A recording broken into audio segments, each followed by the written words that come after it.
in the exact words of my professor, not to be rude, but you need to consume more of your craft. And to that I say, fine, I did it.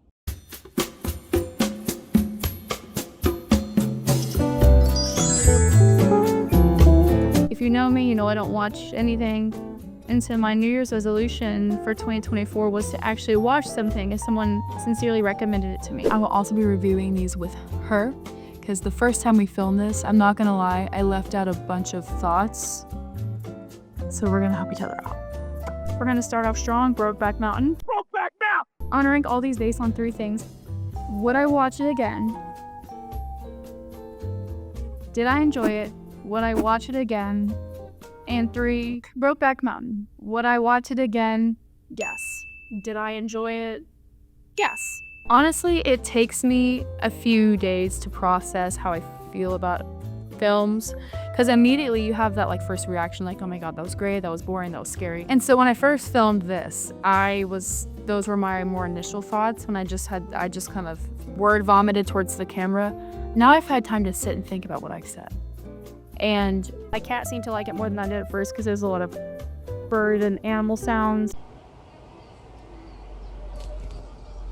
I liked it. You know, it was a slow burn, if you know it. I went into it completely blind. I went into all of these completely blind. I don't like to know anything before I watch a movie or a show, so. Right, Torch? Hey, Lisa. You miss me? Not much. Hey, I made a slew of random decisions because, you know, when it's nighttime and you just want to watch something, but I don't feel like deciding. I just clicked on something that I knew was famous, but I didn't look into it at all. I'll just do these quickly. Real Interrupted, Black Swan, Inventing Anna, The Dropout. You know, I watched a slew of them. Let's start with Girl Interrupted. Would I watch it again? No. Did I finish it? No. Did I like it? It was great acting, great idea.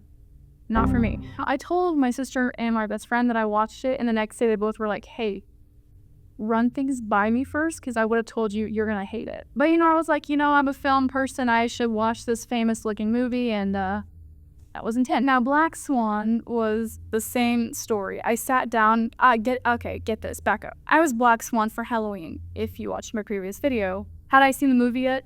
No, absolutely not. So I watched it, didn't ask anyone, I just was like, this is famous, right? Click, would I watch it again? Probably not. Did I enjoy it?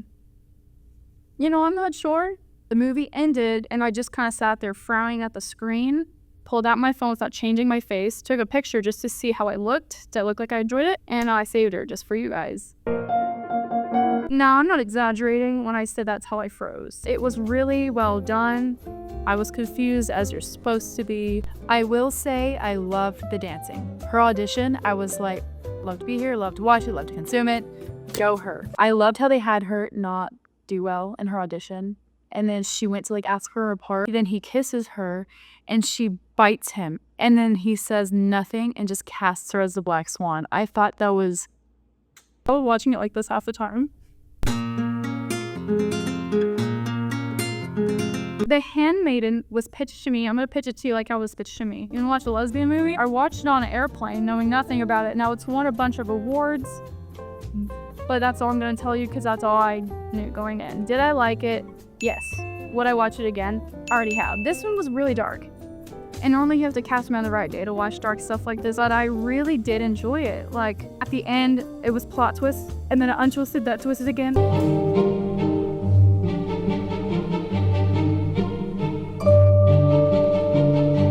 I forgot I showed my friend who I thought would love this movie. And then come to find out recently, months later, it got brought up again. And I was like, yeah, did you like it? And she was like, I'm not gonna lie, that was like a one and done for me. But she was like, I'm glad I watched it. That's what I have to say about Handmaiden. Do you believe in ghosts, Ted? I do. But more importantly, I think they need to believe in themselves. Ted Lasso. Ted fucking Lasso. I loved it. 10 out of 10. Did I like it? Duh. Would I watch it again? Already have. I had a friend tell me to watch it about 2-ish years ago. And we watched season 1 together and I loved it. I honestly loved it. But you know, you just sometimes just fall off of shows and that's what happened. So come February, March this year, I was like, started thinking about Ted all over again. And Ted, it's funny, but it's not like surfacey funny. And I love character arcs. Everyone in that show had a beautiful arc. Let's do a favorite characters rundown because she forgot to do that. Love Keely Jones. Roy Kent. Love Roy Kent. I always liked him. You know, he's just grumpy and hilarious, and I think it's great. Oddly enough, I love Trent Krim from The Independent. Trent Krim, The Independent. Trent Krim, The Independent. What's his name?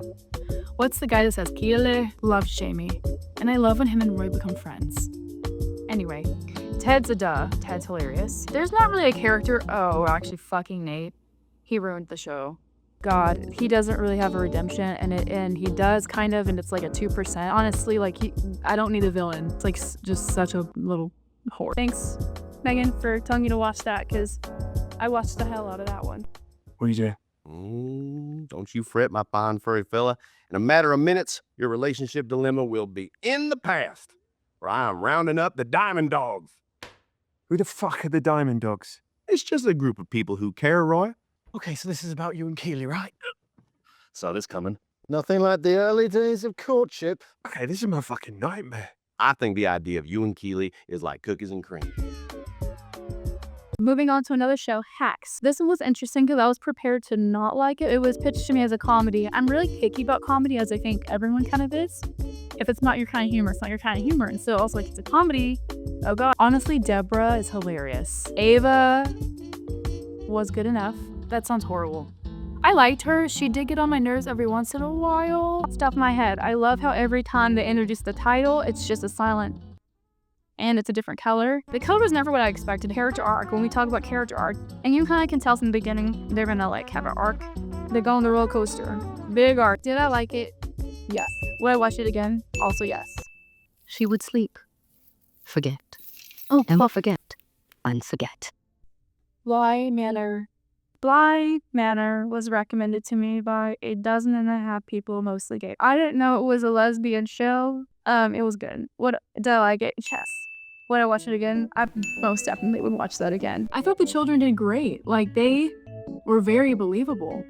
I feel like getting a child to act that creepy without like overdoing it is hard, but like they nailed it. When I started watching it, I was trying to play this game in my head of, no, he's creepier, no, she's creepier. But I think I've landed on Flora is scarier. The little boy, again, don't know names, was unsettling and like a, what do you have hiding? But the little girl was just downright creepy as fuck. It was gorgeous, it was intriguing, it was scary, but not too much. Perfectly splendid. What helps me in scary stuff now is just wondering how they film. What she's not telling you, if she tried to tell you. It was recorded and we didn't put it in the first time, but I'm here to tell you the truth. The last episode, we cried like a little baby because I wasn't expecting to. I mean, it's not like a romance show, but the last episode, oh my God, you think she's getting her happy ending, you know she's not. But you see it. You see the potential. I was sitting here, literally like ugly crying. I was all by myself and I was embarrassed. I'm like, this is way too much happening to be watching this. I need her.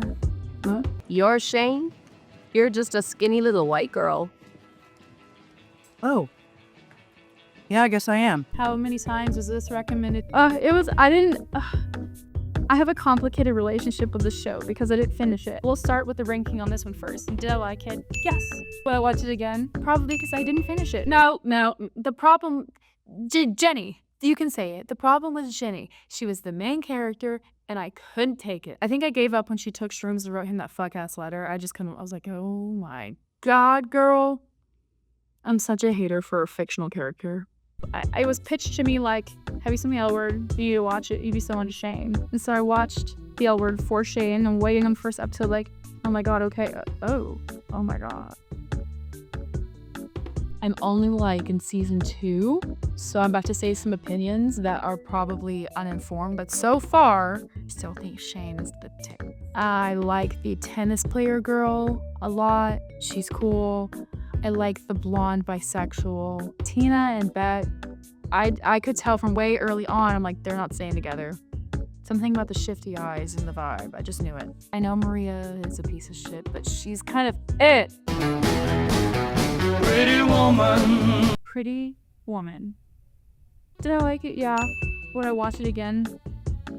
No. Love the actress. What's her name? I don't know anyone's name. You see why my professor is like consume orga crap. She's so famous. What is her name? Is it Sandra Bullock? That's embarrassing. I'm gonna have to edit this part out. That's embarrassing. So embarrassing, girl. Me for most of the time. Then we meet the little girl she nannies, and I was like, Oh, Uptown Girls. Jihad, Uptown Girls. Listen, I don't like to cry during movies. Not like I don't like to. Let me restart. I don't cry easily during movies anymore. I just don't. So I'm watching Uptown Girls, and it's like, yeah. I went into this one so ready to be a hater. I actually spent most of it being a hater. You know, the main character was annoying as shit to me for most of the time. Then we meet the little girl she nannies, and I was like, I really like this kid. She had me. She was adorable, and I saw a lot of myself in her, so I think it was just interesting. It was an interesting watch. Bitch, the ending. I remember ending the movie crying a lot, like a little baby. I was the Uptown little girl. I was holding a pillow, just like this one. I was holding a pillow, I guess, you know, just like, and I remember being like trying to hide behind it because I was crying so much. And me and my sister just went like. I don't want to spoil it if you haven't seen it, but the teacups.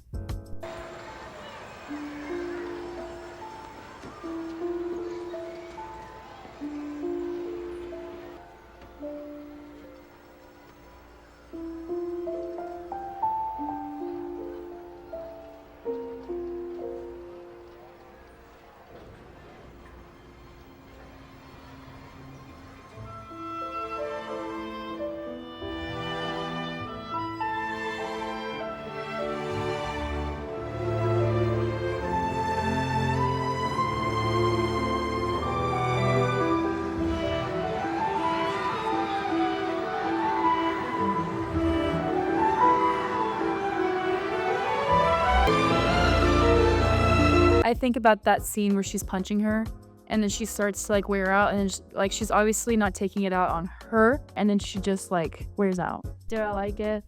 I really liked it. Would I watch it again? Yeah. We forgot to talk about Only Murders in the Building because I watched it. And honestly, it's a really cute, lighthearted, easy watch. Not for everybody. It's very like theater kid kind of, but I loved it. The theme song was great. I didn't want to skip it ever. I loved the music in it. And I know everyone's super famous. Honestly, I haven't seen Selena Gomez in anything in a while. It was nice to see her. Her outfits are really good. The first time to introduce her, they had her in such a cute outfit. The guy from Pink Panther, Steve Martin. Oh my God, that's his name. Steve Martin's in it. There's another guy, and I think he was my favorite character on there. I know he's famous. I just can't think of his name right now. But he was my favorite personality on there. Honestly, he's who lives inside my head. Whatever that humor is, it's what goes on in here. Is that a shadow? Or a tiny little bit of his balls? Wonderful things for you to work out in therapy. Oh my God, there's food. Fantastic. No sneeze guard, no thank you. Might as well lick the fingers of every person in the building. Teddy Demas lives on 6. Owns Demas Delis. Great guy, great dips. Deaf's son. Oh my God. I did it. And I would do it again for the square footage and that view. The only view you're going to have is from the back line! No one wants a murder podcast about real estate. I'm watching the last season right now, but I feel like they're kind of reaching for a storyline, so I'm kind of falling off a little bit. But I'm trying to finish it.